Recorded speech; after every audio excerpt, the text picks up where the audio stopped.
Queridos hermanos, el Señor les bendiga en esta noche. Es un privilegio para mí poder estar aquí. Hemos cantado esta noche, Él me responderá, Él me ama. Yo no tengo ninguna duda de que el Señor siempre responde y siempre nos va a amar.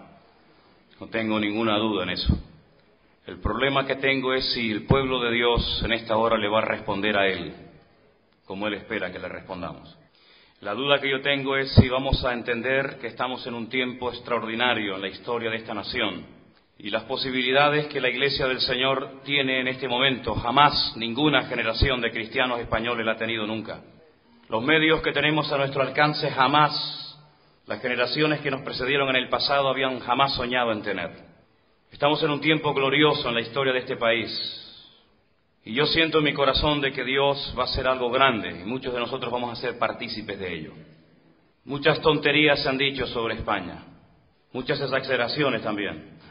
Que si España es un país duro, que si España es un país difícil y complicado para el Evangelio, todo eso es mentira. Yo no creo en eso. Yo no creo que nosotros seamos los personajes más duros y rebeldes de la historia de la humanidad. Raros sí somos. Y alguna cabra suelta también hay por ahí. Pero yo no creo que Dios no pueda con nosotros. Sinceramente, ¿tú crees que Dios puede contigo o no? Pues prepárate entonces. Levítico capítulo 21 nos habla acerca de unos personajes del Antiguo Testamento que conocemos con el nombre de los sacerdotes.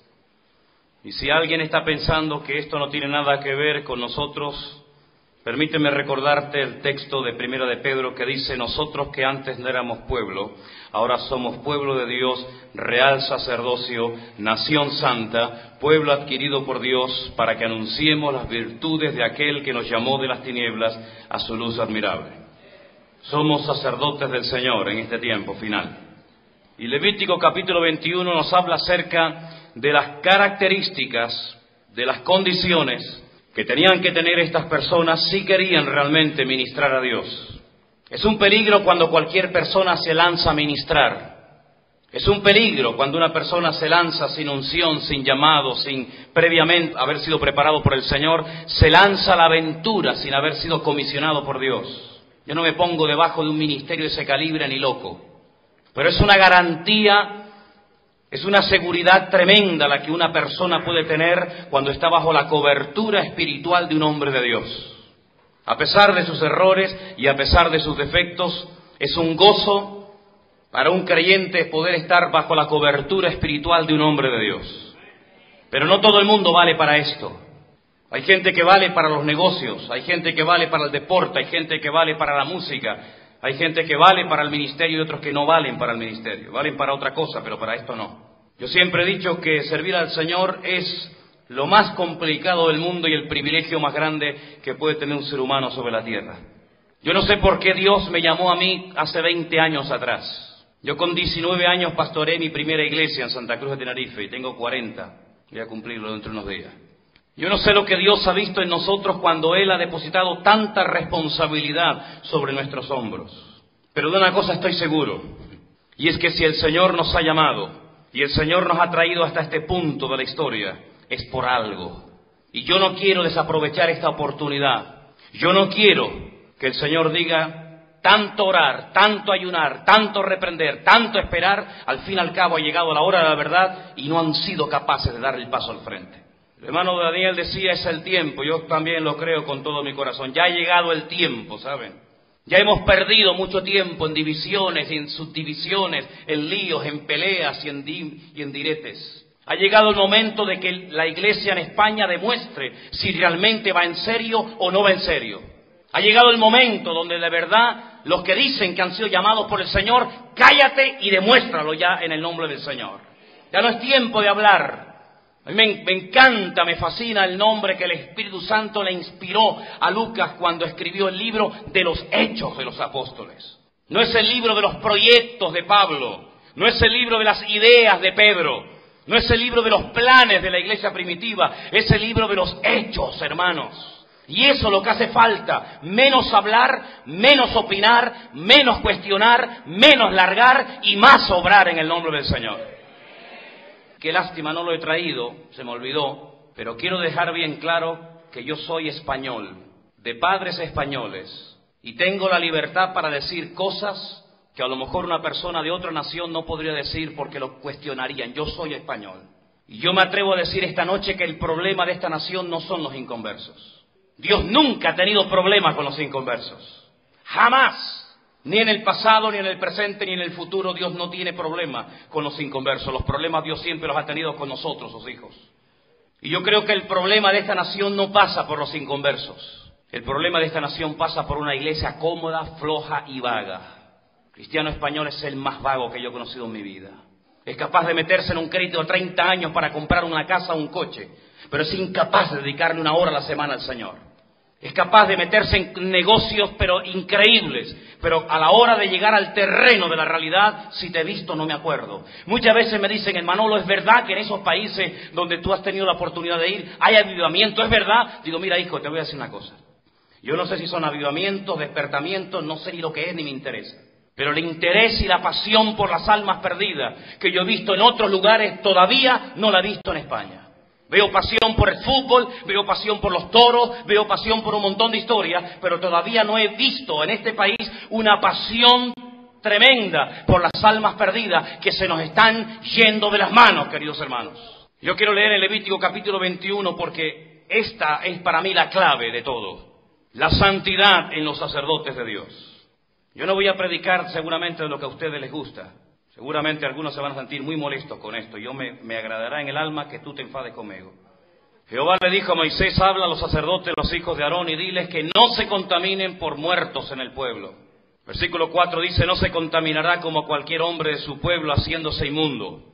No harán tonsura en su cabeza, ni traerán la punta de su barba, ni en su carne harán rasguños. Santos serán a su Dios.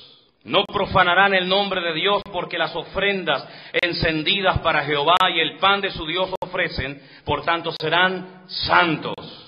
Con mujer ramera o infame no se casarán, ni con mujer repudiada de su marido, porque el sacerdote es santo a su Dios. Fíjese la cantidad de veces que la palabra menciona la palabra santo, santo, santo. Versículo 9, y la hija del sacerdote si comenzare a fornicar, a su padre deshonra, quemada será el fuego. Versículo 10, el sumo sacerdote entre sus hermanos sobre cuya cabeza fue derramada el aceite de la unción y que fue consagrado para llevar las vestiduras, no descubrirá su cabeza ni rasgará sus vestidos.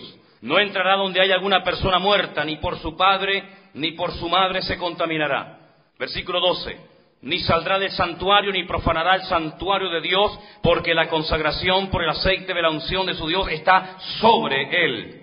Yo Jehová afirma todo esto.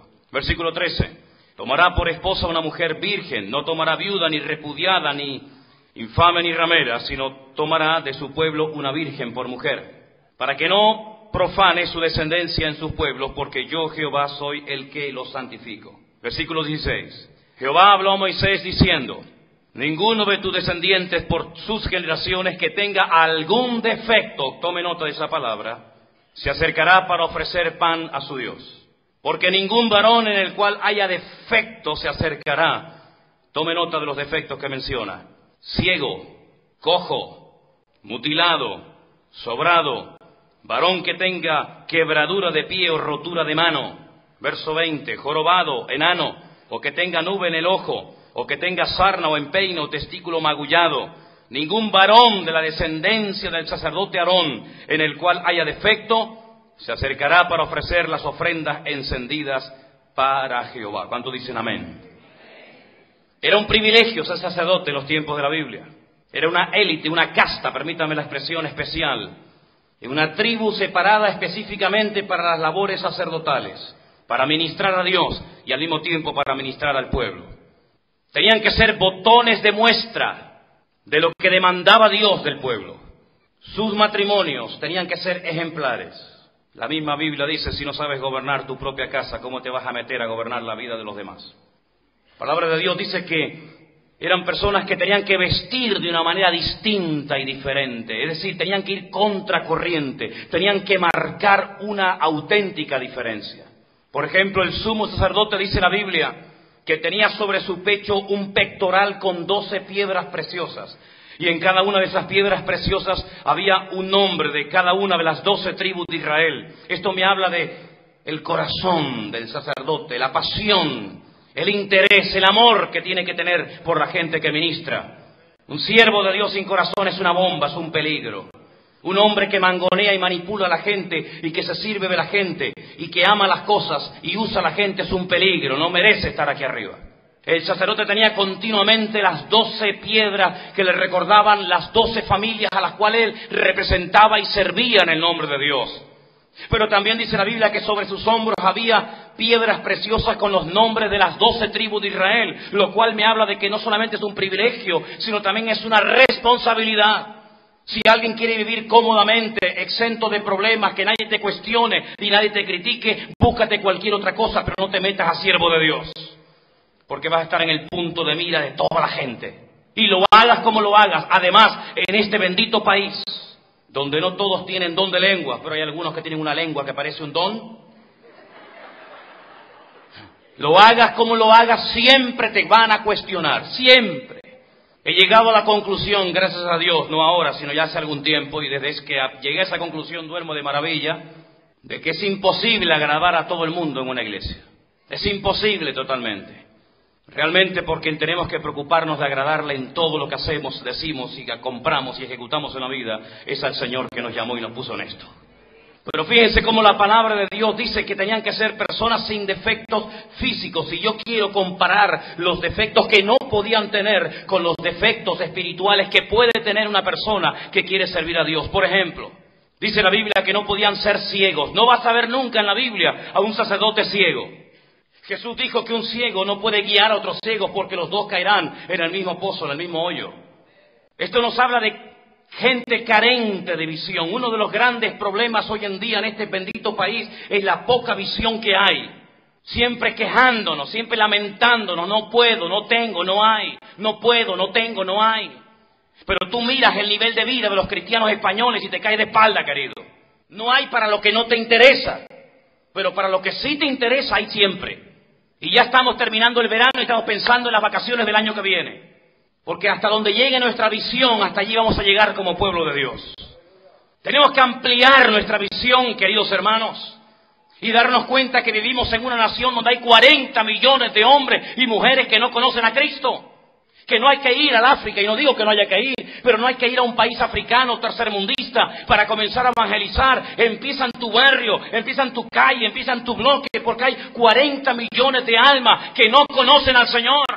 Que no es una broma, hermanos, que después de 2000 años de evangelio, en este bendito país no llegamos ni al 1% de la población, ni siquiera saben quiénes somos. Ahora si ven a un mormón lo van a distinguir perfectamente. Bueno, tampoco es muy difícil, ¿no? Son altos, rubios, con la camisa blanca, con la chapa y se llaman Jos Wanspone. No hay ningún problema en distinguir eso. Si ven a un testigo de Jehová tampoco hay problema porque ya hasta huelen a ellos. Pero cuando sale un creyente a la calle muchas veces pasa desapercibido. No podemos tener esa visión corta, limitada, mirándonos el ombligo toda la vida. Tenemos que ver los campos blancos, como dijo el Señor. Ustedes dicen que faltan todavía meses para la cosecha. Y yo os digo, meter la mano, meter la hoz, porque ya ha llegado el tiempo de Dios para esta nación. Quiero compartir con vosotros un ejemplo bíblico de un hombre que vivió años al lado de un hombre de Dios y lamentablemente no aprovechó esa oportunidad para ampliar su visión y crecer en el Señor. Y me refiero a Giesi, el criado del profeta Eliseo. Dice la palabra del Señor que Giesi un día salió a la puerta de la casa donde el siervo de Dios estaba, y dice la palabra del Señor que vio toda la casa rodeado de soldados de Siria que venían a cortarle el cuello a él y a su señor. Entra adentro y le dice: Señor, de aquí no vamos a escapar.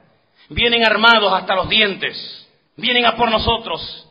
Y Eliseo, como hombre que conoce al Dios al cual sirve, él dice: no temas, y más son los que están con nosotros que los que vienen contra nosotros. Hasta que no cambiemos nuestra forma de pensar, de mirar las cosas y de hablar, no vamos a llegar ni de aquí a la esquina, queridos hermanos. Y el profeta le dice: Señor, abre los ojos para que vea.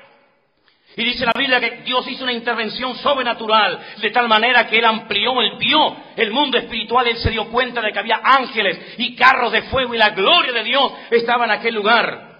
Pero Él, por su forma negativa de hablar y de vivir y de pensar, estaba limitando la cobertura de Dios a su alrededor.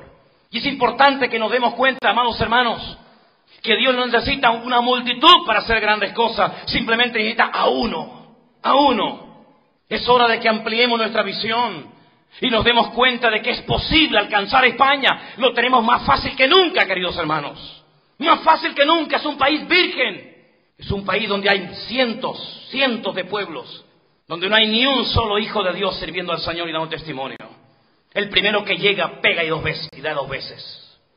Nunca lo hemos tenido tan fácil, nunca hemos tenido tanta capacidad numérica, económica y espiritual. Nunca ha habido tanta juventud convertida en España como en estos últimos años. Dios ha levantado una generación fresca. No se me atrofien, muchachos, no se me echen a perder. No pierdan la visión, no se dejen mangonear por los que no tienen visión, los que no comen ni dejan comer. Los que no han hecho nada en toda su vida, solamente cuestionar a los pastores nada más. Muchachos, ustedes pueden marcar una diferencia en este país. Amplíen su visión y comiencen a orar por lo que nadie ora. Comiencen a pedir por lo que nadie pide. Comiencen a reclamar los lugares por los cuales nadie los reclama.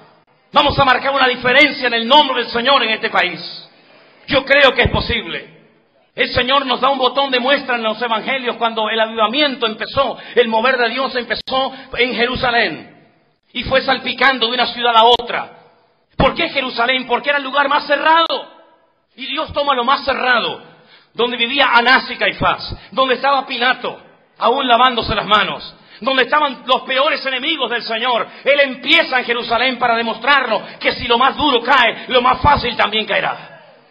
Así que, hermanos, la palabra esta noche para nosotros, sacerdotes del Dios Altísimo, es comencemos a levantar nuestra mirada y a caminar no de derrota en derrota, sino de gloria en gloria, de victoria en victoria, de bendición en bendición y de triunfo en triunfo. Esa es la expectativa con la que tenemos que vivir. No hacer las cosas por rutina, por monotonía, por religiosidad barata que no vale para nada, sino ponerle pasión a lo que hagamos para el Señor. Dar la vida, cantar como si fuera el último coro que cantamos en la vida, predicar como si fuera el último sermón de nuestra vida, venir a la iglesia como si fuera el último culto que vamos a estar en la tierra, vivir como si dentro de media hora nos vamos con el Señor. Que no va a ocurrir así, pero, amados hermanos, escuchadme algo. Si nosotros no ponemos pasión, ¿quién la va a poner?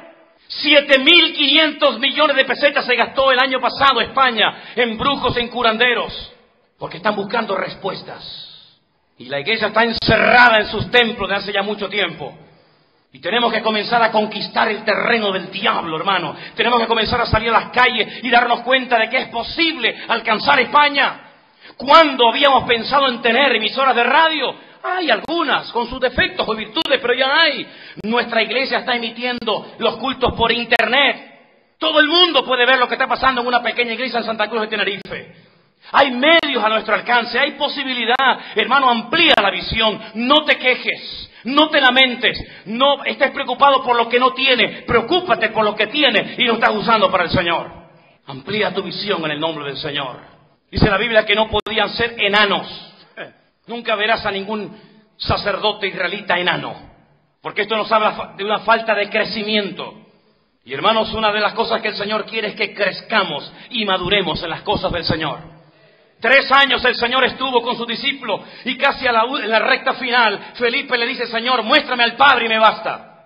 El Señor le dice: escúchalo bien, tanto tiempo hace que estamos juntos, Felipe, y aún no te enteras. Estás en babia, muchacho. Tanto tiempo hace que estamos juntos, tantos sermones, tantas predicaciones, y no te ha servido de nada. El que me ha visto a mí ha visto al Padre, hombre. ¿Cómo todavía estás con estas lagunas y estas dudas en tu vida? Estos interrogantes. Estás todavía en pañales, querido. Primera de Corintios capítulo 3, Pablo dice: cuando fui a vosotros no pude hablaros como espirituales. Parece que le está escribiendo a la iglesia de España, caramba. ¿Cuándo va a llegar el momento que le vamos a poner los pantalones largos, amados? Dice: no os pude hablar como espirituales, sino como a niños en Cristo. Os di a beber leche y no vianda, porque no erais capaces, ni sois capaces todavía. La carta a los hebreos, que yo la leía hoy, decía: pues parece que se la está escribiendo a la iglesia de España. Debiendo ser ya maestros después de tanto tiempo, tenéis necesidad de que se os vuelvan a enseñar los primeros rudimentos de la palabra de Dios, y habéis llegado a ser tales que tenéis necesidad de leche y no de alimento sólido. ¿Estos quiénes son? ¿Los hebreos o los españoles? Es increíble, queridos hermanos, el infantilismo que hay todavía en la obra de Dios en este país. Fui hace poco a visitar a una hermana y le dije, hermana, veo que hace algunos cultos que no viene a la iglesia, ¿qué le pasa? Me dice, estoy muy enfadada con usted. A mí cuando me hablan de usted me asusta cuando me hablan de usted. Y yo digo, prepárate, Manolo. Y me dice, es que el otro día terminó el culto y usted pasó por al lado mío y no me saludó. Y le dije, mire, hágame el favor, siéntese, querida hermana, y escúcheme bien, ¿sabe? Si nuestra amistad y nuestra relación en el Señor va a estar basada en estas chorradas, mejor es que lo dejemos ahora mismo, ¿eh? Claro, asusta oír a un pastor hablar así, porque alguna gente tiene una idea de que un pastor es una especie de San Pablo. No, escúcheme una cosa, hermana. 1000 veces pasaré por delante de usted y a lo mejor no me voy a enterar de que le tenía que haber saludado porque soy muy despistado. Pero si usted viene a esta iglesia porque yo le saludo, búsquese otra. Porque aquí usted no tiene que venir por Manolo, ni por Perito, ni por San Pancracio bendito. Usted tiene que venir aquí por el Señor. Y yo le voy a fallar en primer lugar. ¿Lo entiende? Esa hermana hoy en día es una de las mujeres más comprometidas en la obra de Dios. Pero ¿saben lo que ha ocurrido? Le hemos pasado la mano a la gente para no perderla. Y sí los hemos perdido. Para que no se ofenda la familia Pérez. No decimos esto. Vale. Para que no se ofenda el hermano tal. No decimos lo otro. Y al final lo que tenemos es un gallinero. Un club social. Donde continuamente tenemos que estar mordiéndonos la lengua y aguantando carros y carretones para que la gente y los niños no se ofendan. Ya es hora de que nos pongamos los pantalones largos, queridos. Dejémonos de raquitismo, de enanismo en el Señor. No es pecado hablarle claro a un hermano, no es falta de amor. Es más, yo agradezco que una persona me llame la atención si me tiene que llamar la atención. Proverbios dice, más vale reprensión manifiesta que amor oculto. Dice la palabra del Señor que un sacerdote no podía tener problemas de esterilidad. Un sacerdote estéril era automáticamente separado del sacerdocio. ¿Cuánta esterilidad hay en el pueblo de Dios? ¿Cuántos creyentes se han acostumbrado a ir de casa a la iglesia, de la iglesia a la casa, y no ganan un alma en su vida? Ahora, dígame usted un pastor de ovejas que esté 40 años pastoreando un rebaño que no le dé ni leche, ni corderos, ni lana, ni carne. Está loco. Levantarme yo a las 5 de la mañana para pasar frío y para que me caiga la lluvia encima, con todas las cosas hermosas que uno puede hacer en la vida.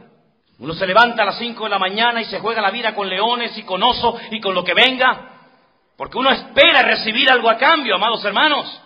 Pero estar toda la vida invirtiendo en la gente para después que la gente no den fruto para la gloria de Dios, no para mí, sino para la gloria de Dios, es una auténtica tragedia. Yo prediqué hace poco en una iglesia que me dijo el pastor hace 28 años, que no entra un alma de la calle y se convierte en esta congregación. Y le digo, ¿y entonces? ¿Cómo han hecho? La iglesia tiene 132 años de historia. Hay 3 apellidos en toda la iglesia, ya saben cómo creció. Es normal que una iglesia crezca, querido. Es normal que tengamos ánimo por servir a Dios. Y quiero decir esta noche que sea aquí hombres o mujeres que en su día sirvieron al Señor, pero ya ese fervor se fue. Recupéralo en esta conferencia en el nombre del Señor y no te vayas a la casa igual que como tú viniste. Recupera el fervor por las cosas del Señor, hermano. Vuelve a enamorarte, vuelve a acercarte al corazón de Dios. Porque un sacerdote que ministra sin pasión, sin amor, sin fervor a las almas perdidas, yo no lo quiero a mi lado. España necesita hombres y mujeres que sean capaces de dar su vida por la causa de Cristo. Yo no estoy en la obra de Dios por dinero. Yo vendía droga, hermano, ¿saben una cosa? Y yo en una hora ganaba más que una iglesia entera, diezmando todos los meses. Bueno, tampoco para ganar una iglesia con los diezmos tampoco hace falta correr mucho. Yo no estoy en la obra de Dios por dinero. Una vez yo fui a dejar una iglesia que pastoreé durante un tiempo y hablé con un matrimonio para que viniera a hacerse cargo de la iglesia. Y lo primero que me preguntó el hermano, me dijo, ¿y cuánto me va a pagar a la iglesia? Y le colgué el teléfono. Mira, querido, si tú estás en esto por dinero, tú te has equivocado de profesión en esta vida. Si tú estás en esta profesión para desahogar tus complejos en el púlpito, tú no vales para esto. Si tú estás en este llamado santo de parte del Señor, para llegar a ser algo, porque en el mundo fuiste un desgraciado que no diste un palo al agua, pero aquí eres un señor llamado don fulano de tal, tú no sirves para esto. El ministerio es algo sagrado, te juegas la vida, querido hermano, cada vez que predicas. Transmites tu espíritu a la gente. No solamente información. Yo no quiero gente que me informe. Yo quiero gente que me impacte y que me revolucione y me ponga la vida patas arriba. Nosotros transmitimos nuestro espíritu cuando compartimos Maestras de escuela dominical, prepárate, no el domingo a la mañana, media hora antes de dar la clase al niño. Prepárate en toda la semana, porque estás marcando la vida de ese niño para toda su vida. Podemos orar de que hay que orar, predicar de que hay que orar. Si tú no oras, la gente no va a orar. Podemos orar y Señor, que den a tu obra. Si tú no das, la gente no va a dar. La gente es el calco, es la copia del hombre que los pastoreó, de la gente que los cuidó, el hombre que los parió. Así que escuche bien, hermano.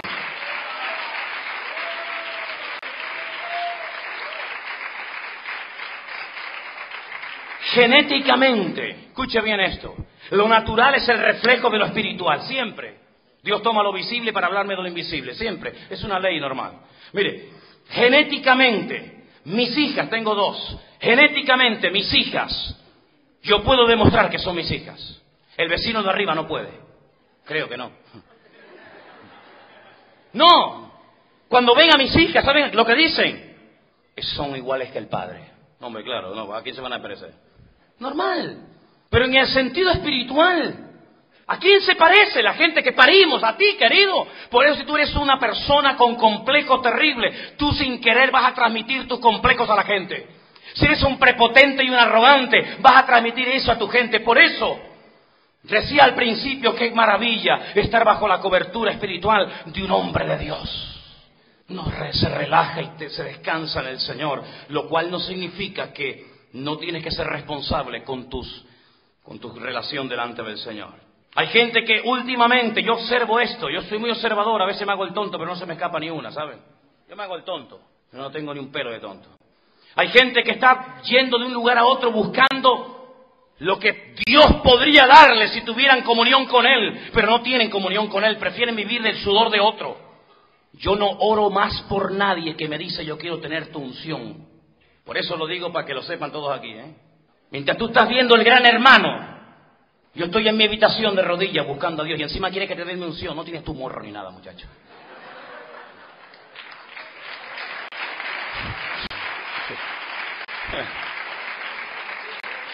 Ay, que viene el hermano tal, tiene mucha unción, claro.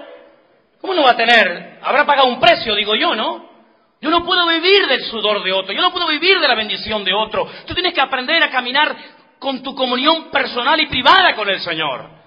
Y aunque caigan 1000 a tu lado y 10.000 a tu diestra, tú sigue para adelante, porque yo sé en quién he creído. Me apoyen o me critiquen, me apuñalen o me levanten, me aplaudan o me escupan, yo sé en quién he creído, y aunque Dios me mate, lo seguiré adorando, porque yo sé que mi Redentor está vivo. ¡Aleluya! Por eso, hermano, mire, es que no tenemos que inventar la pólvora la inventaron los chinos hace 3000 años antes de Cristo. Yo tenía un amigo, era un buen muchacho, pero estaba un poco tocado. Se convirtió al Señor, se le caía una cuchara al suelo, comiendo, vaya, y me decía, ¿qué me querrá decir el Señor? Que cojas la cuchara, ¿qué te va a decir el Señor? Tío es tonto este. Se le caía el lápiz y se ponía en plan espiritualoide, que eso no vale para nada, eso es cuento chino. Señor, háblame. Y yo le daba cada colleja al hermano. Digo, hombre, por favor. Salía a la calle por la mañana y decía, ya después cambió, yo creo que cambió, porque yo le decía, Señor, de verdad, me tienes que dar paciencia para aguantar a este hermano, porque o te lo llevas o te lo mando, Él salía a la calle por la mañana y decía, Señor, háblame. Esto era en Galicia, hay millones de gaviotas en Galicia, hay gaviotas por todos lados. Y salía y decía, Señor, háblame. Y pasaba una gaviota y el tío se iba detrás de la gaviota, porque decía que era la forma como Dios le estaba guiando. Es increíble, es increíble. Vamos a ser maduros y adultos. Señor, háblame. Se ahorcó Judas. Ahí va, me equivoqué. Hombre, por favor, hermanos. Dice la palabra, ¿está alguno alegre? Póngase a cantar alabanzas, aunque desafine. Bueno, canta para allá, no me cante para mí, canta para allá. Pero canta. ¿Está alguno enfermo? Llame a los ancianos de la iglesia que oren por él y Dios lo va a sanar. Lo dice la Biblia. ¿Pero qué dice la Biblia de que está hecho polvo? ¿De que está afligido? Vaya al pastor y que le ponga las manos y que ore por usted. De eso nada. De eso no dice la Biblia. ¿Está alguno afligido? Dice, haga oración. ¿Quién? Usted que tiene el problema. ¿Es tu problema? Pues ora tú. Yo puedo ayudar, pero ¿sabes lo que pasa? Hemos convertido a la iglesia en el paño de lágrimas. El pastor es el confesor. Ay, pastor, es que usted me entiende tanto. Y al final termina enamorándose del pastor. La iglesia evangélica en España no puede seguir más tiempo así. No puede seguir más tiempo así, porque si seguimos a este ritmo de crecimiento, nos faltarán 5.000 años para ganar una ciudad entera para el Señor. Tenemos que cambiar todas las estructuras habidas y por haber, cosas que antes funcionaban que ya no funcionan, querido. Tenemos que darnos cuenta que estamos en la recta final. En la recta final. Y el Señor quiere que nos demos cuenta de que hemos llegado a un punto en el que las estrellas en el reino de Dios no sirven ya para nada. Hace poco yo recibí una visita de un matrimonio que estaba, dice, muy preocupados por mi ministerio. Fíjate tú, que no dormían. Digo, yo duermo cada día mejor, muchacho. Yo de que conocí a Cristo duermo, que si mi mujer no me despierta me quedo frito, ¿de qué te diga? Y dice que viene, se hace 800 kilómetros a hablar conmigo porque dice que no duerme, porque está muy preocupado en mi ministerio. Digo, de verdad, hermano, que eres un fenómeno. Y me dice, Manolo, a ti te hace falta parafernalia, me dice. Fíjate tú el término que utiliza. Dice, te hace falta focos. Ese humo que sale en la plataforma, ¿sabes? Ese humo que hace luces, marketing. Digo, mira, hermano, coge el coche y vete a tu casa, ¿viste?